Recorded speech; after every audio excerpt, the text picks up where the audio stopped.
আসসালামু আলাইকুম। কেমন আছেন সবাই? তো আজকে এটা হচ্ছে আমার ১ম বিরিয়ানি রান্না শ্বশুরবাড়িতে। তো আমার জন্য এবং আমার হাসব্যান্ডের জন্য দোয়া করবেন।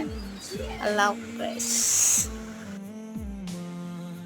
তুমির কাছে হার মেনে যাই যেন সবই সাজের বেলা রাঙা গোধূলি বর্ষাকালের ভরা নদী তোমার রূপের কাছে হার মেনে যাই যেন সবই